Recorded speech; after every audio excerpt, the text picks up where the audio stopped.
Hi, everyone, and welcome to Lucy Goes Live, where I'm interviewing people who I know are genuinely making a difference to other people's lives and helping people. And I believe in these times that's what we need more than anything. So I'm joined again by Rhodri from Lougher Fitzgerald, who specialises in estate planning and helps people, individuals, and families protect what matters to them the most. Now, in our previous episode, we talked about the importance of having a will, and a bit of myth busting on that. So if you haven't seen that one, go back and have a look. If you're looking at this on Facebook page, you've probably got a slightly edited version with shorter reels. So if you haven't got much time, you can just watch those short reels and see which one stands out to you the most. So, Rhodri, just could you briefly, for everybody's benefits again, just introduce yourself, what you do, how you help people, and then I'm going to ask you some questions. Okay. Well, thanks again for having me. Um, Thank you. so, as you said, my company is Lougher Fitzgerald Private Clients. So we help clients um, to plan for when they're no longer with us. Yeah. And it's a very broad subject, which, of course, that's what we're here to talk about. But company was set up to make sure that as many people as possible could get these things in place. Because and I'm not sure if I mentioned this in the previous episode, but the statistics on the amount of people that don't have anything in place is terrifying. Yeah. Um, Again, before I did the training, I had no idea. I just assumed that um, the market, that the amount of people would be quite small, but it's actually enormous. It's something like, and of course, take this with a pinch of salt because there's lots of different surveys out there, but I think it's fair to say that only around a quarter of the people in the UK actually have anything in place. It's And scary, isn't then it? the next stat that I saw is that out of those 80%, 75, 70, 80%, um, the general consensus in the industry is that around half of them have been incorrectly administered. Wow. That's So, now of course they're just speculative numbers, but um, even if there's just, even if I'm off by 50%, that's still a terrifying yeah. prospect. It's There you go. yeah. It's quite frightening, isn't it? Like what I've noticed as well, being in business, just to touch upon this, like um I like my husband has side hustles on top of his job as well, and he generally sells just stuff that people want. And there's a difference between what people want and what people actually need. So it's a Yeah. bit like, at the moment, I've really noticed that things like cake stands are doing really well. Well, you don't really Mhm. need a cake. You probably it's probably one of the least things you need, especially if, I don't know, if you're bordering on type 2 diabetes, for Mm. instance. I don't know. Yeah. But like we all love cake. Like I love a cake. And I Mm. would be very, very, I would find it very, very difficult to walk past a cake stand and not want to buy a cake. Um, Yeah. and people generally tend to go for that instant gratification. There's quite a lot of it these days. We're Mhm. bombarded by stuff we don't actually need. Yeah. I look back, generationally as well. I'm just going to sort of add this in there. Hope you don't mind, but if I look back to like my grandparents' day, and they went through a war, they were born in the 1920s. And they pretty much had everything in place. That my granddad, before he died, actually a week before he died, went to a meeting at the local hotel back in 1999 when there was like no internet really. Um, and he went to a meeting about inheritance tax. And you just think to yourself, like, then he died the week after, massive heart Mm. attack, and had a great game of golf. I actually, if you could choose your death, it would be that one. It wouldn't Mm. be lying in a Yeah. hospital bed, with none of your faculties. It would be Yeah. it would be his. He came in style, went out in style, kind of thing. Anyway, um, and he was the one that all his brothers went to for the advice and stuff like that. It was just bad timing, like with the Mm. inheritance tax side of things. And like back then, I mean, we're quite open about this. It was £90,000 inheritance tax, and you think what my mum and my brothers, her Mm. brothers, sorry, my uncles could have bought property wise back then for ninety Yeah. thousand pounds. So you just think to yourself, that generation, sorry, I'm digressing a bit, but that generation seemed to like put things that they needed ahead of things that they wanted rather. And I see a lot of people Mm. now, like, they'll spend £60 on getting their hair done. And, like I said to Mike's friend the other day, my husband's friend the other day, like, I can look at a woman who's had everything done, like I had everything done for my wedding, I might get everything done for my holiday, probably not as much as my wedding, but I can literally work out the cost from head to toe. Yeah. I can work out the cost of how much the hair costs, how much the lashes cost, how much the nails cost. And what baffles me is like we've just spent money on like we've got one child on a new kit for Tommy and I got it at half price. I blooming well made sure that it was half price shorts and half price top. Absolutely fine, nothing wrong with them. And he's got a competition for jiu-jitsu on Sunday. So we had to pay for that. And then they'll be getting across to Newcastle and they'll be probably tea out and all that Mm. to think about.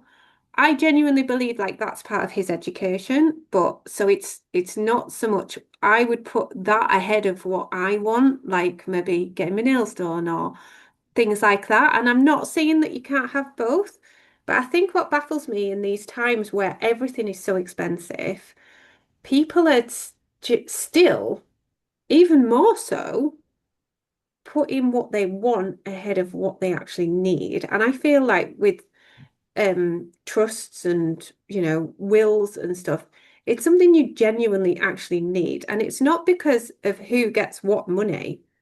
So I just thought I'd put my little spiel on that. I genuinely think that our I grandparents' think you're generation right. were a lot better at that than, Mm. I think it's because we're so marketed to as well. Like, But also, I think two words: social media. And yeah, so if you think yeah, about what we're doing right now, yeah, where there is a facility now whereby you and I can have this chat, and yeah. thanks again, by the way, Sarah? that where you're in the north of England, Yeah, I'm in Cardiff, yeah. um, you're in your living room, I'm in my dining room stroke office, Hmm. and yet this could be online in a day or two, Yeah, to maybe even today. You're probably brilliant, today. you know. So when you say about instant gratification, well, this is a really good and but positive example of that. Hmm. This is actually quite an easy process, isn't it? You Oh, sent it's me a so link, I easy. clicked on it, and we started talking. Touch wood, Um, it's really easy. yeah, Touch wood. and with what we spoke about previously with the wills, it's actually and I'm very, very careful how I position this when I'm talking to clients because some people, when we talk about need and want, um, there's our needs and wants are very, very personal. What I want Hmm. and what you might want are two really, really different things. Yeah, Fortunately, I think our sort of outlooks are aligned. We're quite yeah, similar in that regard, but um, I speak to clients all the time um, that frankly don't care. yeah. They I don't care. They're I've not bothered. They're genuinely not bothered. And um, I once I hear that, I don't apply any pressure, obviously. And I will very gently explain the ramifications of their lack of care on the people that they hold most dear. yeah, And some people just care. yeah. And I think that there are a million things in the world that I don't care about. I don't. Um, I and didn't care about the it's football unlikely.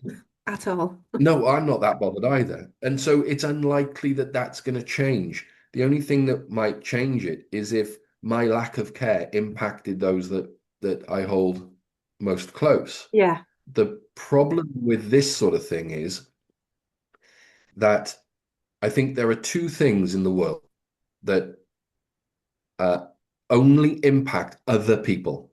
Mm. They don't impact the person in question. And those two things for me are death and stupidity. Yeah.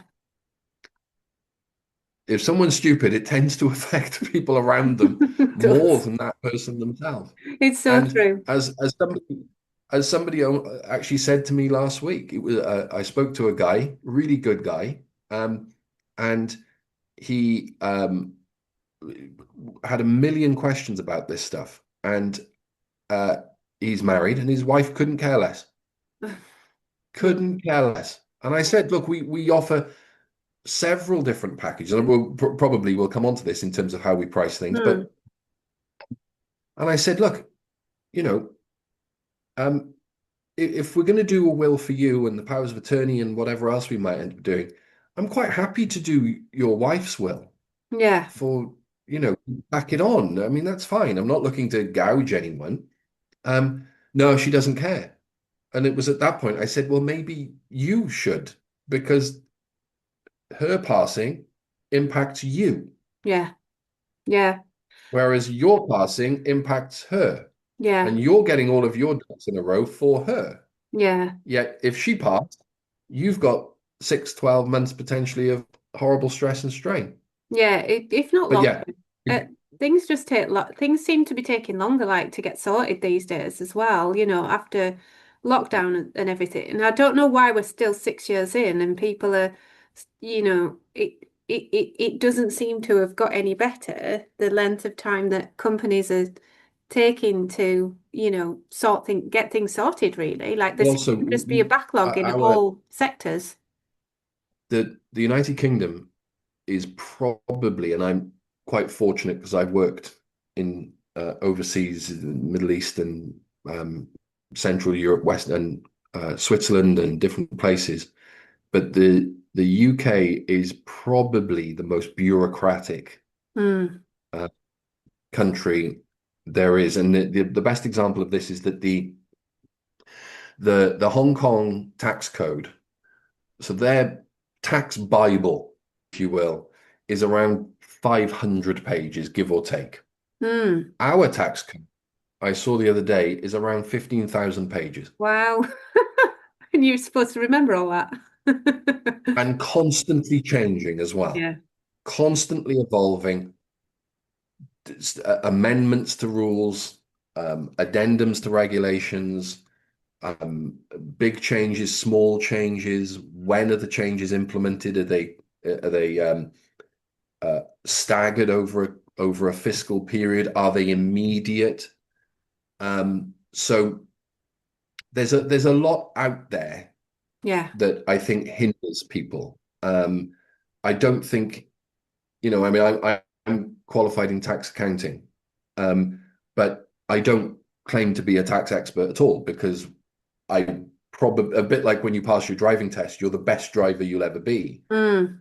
day, and then you get progressively worse. Mm. Well, I qualified in tax accounting about 5 or 6 years ago, but I think since then we've had 12 prime ministers and 14 chancellors, and the tax code has changed probably 200 times. Yeah. So, Yeah.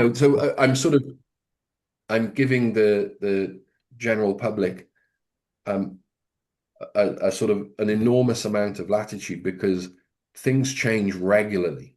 And Mm. we're also in a place where, and again, I alluded to this a minute ago in terms of costing and how we do things.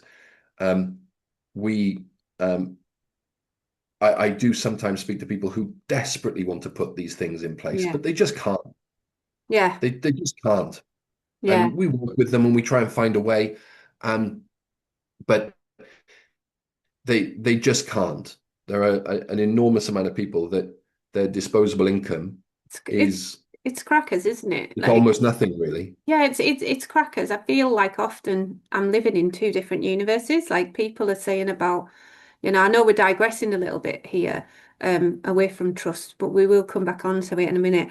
I do feel like, I'm seeing a lot of people spend a lot of money, like we went for a day out at the weekend and, you know, I look at people's shopping trolleys. I honestly, I am Mhm. probably the Yeah. nosiest person. I was trained in journalism. I'm a woman, so I am probably the most nosiest person. And I watch people, and I see what people put in their trolleys, and I see the amount of like alcohol and things that get consumed. And I think to myself, there's people out there with a lot of disposable income, and there's an awful lot of people out there with hardly any.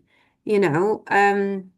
Who are really like there's this make do and mend society, and then there's this like people just spending, spending, spending. Like I know two people Mm. who run two pubs locally, and they've never been busier. Like their pubs Mm. are booming, and they do Yeah. food and all that. And I know as a family of three, on average, it costs us about £80, £90 to go out for a meal Yeah. with If you're drinks lucky. and pudding. Yeah. So it's like yeah, it's like all about priorities, and I think we've as a society in this country we've definitely lost our way with a lot of people have lost their way with what's a priority and what isn't, and we can all say we're really busy, and I think that's always I've worked as a distributor in utility warehouse for a good 9 years, and you know, the I'm busy and my wife sorts that. It was often the biggest objection, or my husband sorts that, which obviously blew my mind because I was always the one, and my mum's always the one, and Mike's mum is always the one that sorts everything because we're the ones at home. Um, working from home, if you like. But yeah, it sort of blows my mind really that, I would want everything sorted for my son so he never has to worry, or for my husband, so that they never have to worry. But yeah, let's move on to trust because I know you and I could Yeah. probably go down a rabbit hole even more with that one. Um, so let's move on to trust. So what is a trust? Let's do some myth busting around what a trust actually is, because there's been a lot out there on social media about trusts. Yeah. You say myth busting. Let's bust one really, really quickly. Yeah, That trusts are not just for the super wealthy, ultra wealthy people. yeah. They're, I I've lost count how many times I've mentioned this to a client and they say immediately, "Oh, no, no, no, no, I can't afford to do a trust." Mm, Well, you know, you probably can, but the instant reaction is that people hear trust and they think, well, they're only for the people with, £5 million homes yeah. and boats and Ferraris. It's absolutely not the case. Mm, And interestingly, um, the one of the reasons why the people with the £5 million homes and the Ferraris and the cars and the boats and everything else sustain their wealth through generations is because of trusts. yeah, That's yeah. the funny thing.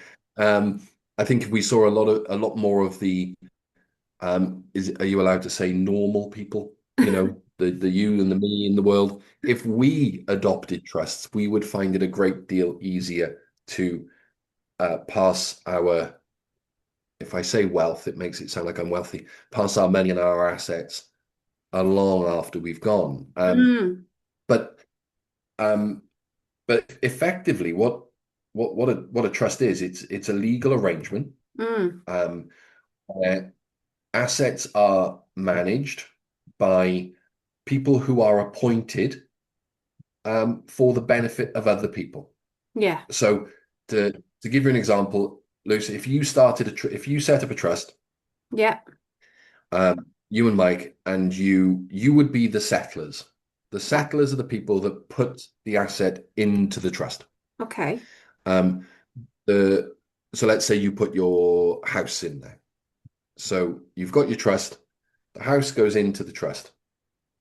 Well, I used to do a lot of this with insurance policies. That was a Mm, brilliant way of handling insurance policies. So the people that put the asset into the trust are the settlers. You then have the trustees. These are the people that manage the trust. You then have the beneficiaries, and these are the people that clearly benefit from the trust. yeah. Um, so they they are they can be quite complex. When we were talking about wills are. relatively straightforward if you're Mm, asking the right question, questioning the answers, and you can arrive at the perfect destination for the client. mm, Trusts are a little bit more complex. They need a little bit more what I call plain text or plain English explanations. Um, but in terms of who should have one or who could have one, is yeah, anyone. Um, what I always say is it's basically any family that wants more control over how their assets, or almost always their home or yeah. rental property they might have, how they're protected and how they're passed on. Right. So what would be the benefits of that then? Because people say, "Oh, put your house in a trust, put your house in a trust so that you don't Yeah, get inherit." There's like the inheritance tax thing, which I yeah, think my granddad probably was maybe looking into back in 1999, you know. So what yeah.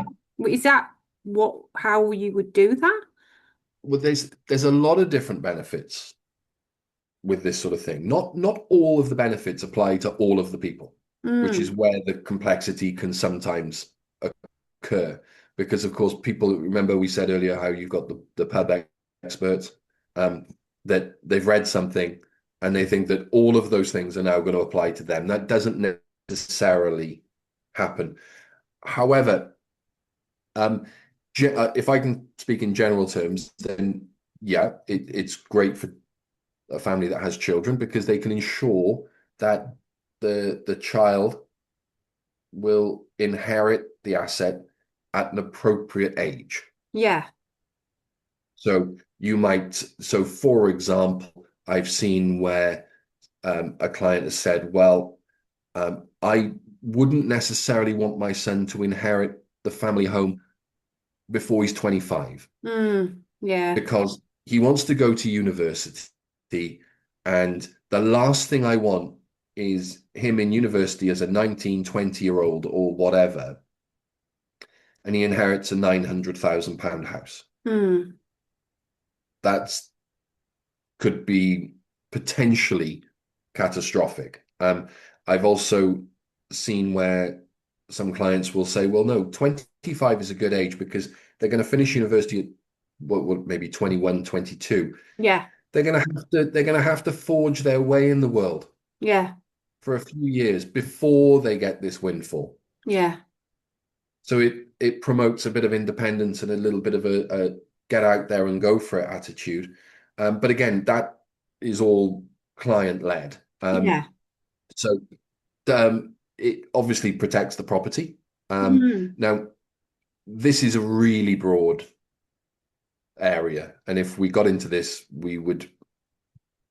we could be here for hours. yeah. But yes, it protects the property. It depends on the type of trust. There's several different types of trust. We Okay. generally tend to lean towards what's called a discretionary trust. Right. So it's a property protection trust, which is similar to a discretionary trust in the sense that you have discretion over who the beneficiaries are. It can Yeah. be changed. It's not like an absolute trust, which is unchangeable forever. Mm, So it's quite flexible and it's linked, of course, to what the client wants as well. mm. Yeah. I didn't realize there was So different types of trust, so that's interesting. It's just yeah, there's quite a few. There's a bare trust, absolute trust, discretionary, as I mentioned. There's a split trust, um, mm, but trusts are kind of quite fluid yeah. documents. It's not like I mean, you remember how we were talking about wills earlier, where Yeah. there's template wills. You can believe it. You can get template trusts, Wow. It's a bit frightening. which are a very, very quick way to guarantee enormous stress and strain later on in Mm, life because a template trust just doesn't scratch the surface on the questions mm. um, and the detail that you need to go into. I know. I know when we So, yeah, sorry. before I forget, there's one of the big um, attractions of trusts is the potential tax benefits. And Yeah. I said potential with big flashing lights and underlined and in bold. They are potential. Some trusts, some setups can complement a a tax planning um, uh, system for a client, whatever they've got in place. But it's almost impossible, certainly in this setting now, to talk about it too much because um, it's all individual. You Mm. people, sometimes to give you an example, sometimes you hear of a client that might have a classic car. Yeah. Well, that classic car, if sold today, that might attract the capital gains tax. Yeah. If it forms part of the estate, it needs to be valued. Mm. The gain, the realized gain from the purchase price to the value upon the time of death needs to be calculated. So there's, and as I was saying, we've got a 15,000 page tax code. So Yeah. it's a complex area. Yeah. But I will say, in general, it does benefit people Yeah. in terms of tax. So It does. It's just very difficult to would say to you what amount. would you advise it to everybody? Because I know when Mike and I first got our will done during lockdown, that was prior to knowing yourself, of course. We changed how we owned the house. So we did it so that whoever dies first, immediately the other half goes into Tommy's name so that it Hmm. protects from like future marriages. Because I remember answering all these Yeah. questions and like, if one of you say dies at like, I don't know, 46, 47, 42, whatever, or 35, it can happen, at any Yeah. time. One of you might go on to the remaining partner, for instance, might go on to then remarry in the future, possibly. We've always Yeah. said, oh, no, we never will. We wouldn't want that again. Just, but people do, it happens, Yeah. and you Yeah. can't exclude yourself from any situation really going forward because everything seems what it's like when you've got young children. You never can really visualize what it's like when they're going to be older. I really struggled to put my head in that place, even though my son's going to be 18 in 8 years' time. And I think Yeah. that feels like, it feels like a million years away. Um, but, that's why we changed how we owned our house to protect Tommy really from Yeah. that situation because it's kind of like the old wicked stepmom got everything kind of thing, Yeah. and it happens and people actually don't want to talk about it, I've seen families where, the mum or the dad's been left and they've got remarried again or they've just got a partner and they've never got Mm. married and they live together. But what effect does that have on the kids? So this was where we really thought, actually, our number one priority as me and Mike, our number one priority is Tommy. We want to protect him from any future mistakes, if you like, or Yeah. whatever. We just don't know. We haven't got a crystal ball. We could No. both of us could live to 101. We just Mm. don't know. So it's just something people really need to think about. Like it's something I'm very passionate about. But what would you say to that? Like the diff Again, it's these documents are there to protect for when catastrophe strikes. Yeah. Um, and forgive me on the slightly religious thing that I'm about to say now, for Mm. who it might be, but Noah built the ark before the rain. Yeah, exactly. And this is all of these documents are that entirely, you Yeah. know. Um, and we we get a lot of clients that are in that exact position that you mentioned, Yeah. whereby, well, if something happens and you move on and you marry someone else, I just want to Mm. make sure that my child with you is protected. And that's quite an interesting conversation to have with people because I would say almost unanimously people go with that. They're Yeah. happy with that. You know, it is, I can't ever imagine a situation whereby somebody will say, look, after my day, if you meet someone else, feel free to give my son's half of the house to someone else. Yeah. That's okay. That's never, I can't ever imagine that's going to happen. Um, but of course, in the absence of that being articulated in the will, Mm, it could happen. yeah.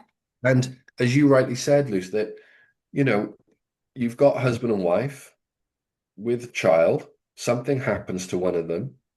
15 years later, Mm, let's say 5 years later they remarry. 15 years later, who's to say what the circumstances will be then? exactly. The Nobody financial knows. circumstances. Anything could happen, which, I'm not suggesting anything sinister, but it Mm, could just be financial difficulties, which could then preclude the original son or daughter being left out. yeah. Yeah. And it happened. So, and that I am certain that that has happened, not through greed or anything, nefarious, just through necessity. Yeah. So fortunately, these documents safeguard that. Good. Good. That's great. Sort of So slam the door shut on that. good. So it's very, very important that people have that conversation. So I Hmm. think so we'll wrap it up there, Rodri. We are going to do another episode. We're going to talk about powers of attorney and oh, my mind's gone blank. So we've done wills, we've done trusts, we've powers of attorney, and we're going to talk about executor packs. They're going to be in another couple of episodes that we're going to do on this YouTube channel, and on the Lougher Fitzgerald Facebook page, you will be seeing a snippet of this. So you can either comment underneath to get in touch with Rhodri for an appointment, or if you just want to send a private message and not have it public out there on social media, that's how people can get in touch with you. So either comment underneath this video or send a direct message from, the Facebook page, or you'll be actually able to see the email address and contact telephone number to make an appointment. We should have a Calendly link up there soon as well. So we're just working on that at We the could do moment. a whole episode on that if you want. Oh, absolutely. Yeah. So thanks ever so much, Rodri, and I will catch you again shortly, and we will be talking about powers of attorney and executive acts. Great. Thank you. Thank you.